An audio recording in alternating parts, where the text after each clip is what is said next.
நீங்க weight loss பண்ணணும்னு ஆசைப்பட்டீங்கன்னா எக்ஸசைஸ் பண்ணணும், டயட் பண்ணணும், எல்லாமே ஓகே தான். ஆனா மன ரீதியா இப்ப நான் சொல்ல போற இந்த 5 விஷயத்த நீங்க வந்து என்னன்னா புரிஞ்சுக்கணும். இதை நிறைய பேர் வந்து என்னன்னா சொன்னதே கிடையாது. ஸோ இந்த வீடியோ ஃபுல்லா பார்த்து நீங்களுமே உங்களோட மனநிலையை வந்து மாத்திக்கிட்டீங்க அப்படின்னா கண்டிப்பா உங்களாலையுமே வந்து என்னன்னா வெயிட் லாஸ் வந்து பண்ண முடியும். ஃபர்ஸ்ட் டைம் இப்பதான் நம்ம சேனலுக்கு வந்து நீங்க வந்திருக்கீங்க, இந்த வீடியோ இப்பதான் ஃபர்ஸ்ட் டைம் நீங்க பாக்குறீங்க அப்படின்னா மறக்காம கீழே இருக்க பிளாக் கலர் சப்ஸ்கிரைப் எடுத்துட்டு சப்ஸ்கிரைப் பண்ணிக்கோங்க.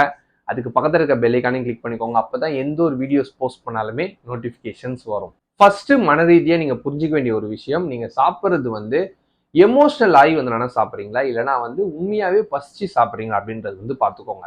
நார்மலாவே ஒரு நாளைக்கு கரெக்டா நீங்க சாப்பிட்டீங்க அப்படின்னா 3 வேளை எல்லாருக்குமே வந்து என்னன்னா பசிக்கும். இன்னொரு உண்மையை சொல்லணும் அப்படின்னா சிலர்லாம் 2 வேளை தான் வந்து என்னன்னா சாப்பிடுவாங்க. உண்மையாவே அது அவங்களுக்கு கரெக்டா வந்து என்னன்னா இருக்கும். ஆனா இந்த சும்மா சும்மா வந்து என்னன்னா சாப்பிட்டுக்கிட்டே வந்து இருக்கணும் அப்படின்ற மாதிரி உங்களுக்கு தோணுது அப்படின்னா நீங்க எமோஷனலா வந்து என்னன்னா வீக்கா வந்திருக்கீங்க.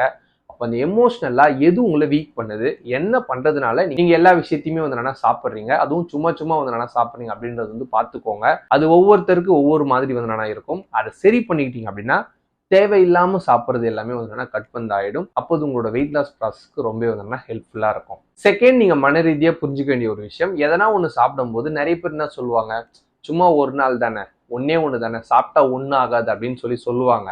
அப்படி அந்த மாதிரி நினைச்சு சாப்பிட்றவங்க எதனா ஒரு நாள் எக்ஸசைஸ் பண்ணிட்டாலோ இல்ல எதனா ஒரு விஷயங்கள் வந்து நல்ல சூப்பரா நீட்டா ஹெல்த்தியா வந்து சாப்பிட்டுட்டாங்க அப்படின்னா ஏன் எனக்கு வந்து வெயிட் குறையல அப்படின்னு சொல்லிட்டு அடுத்த டேவே வந்து என்ன கேட்பாங்க. நல்லா புரிஞ்சுக்கோங்க, ஒரு நாள் சாப்பிட்டா ஃபேட்லாம் ஏறாது அப்படின்னு நினைச்சு தானே சாப்பிட்றீங்க.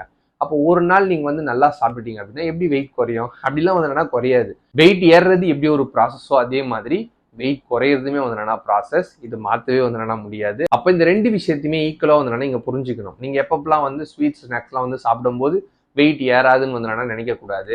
அது எப்பப்பெல்லாம் வந்து நீங்க கரெக்டா சாப்பிட்றீங்களோ அப்பெல்லாம் வந்து என்னன்னா வெயிட் குறைஞ்சிரும் அப்படின்ற மாதிரி நினைக்க கூடாது.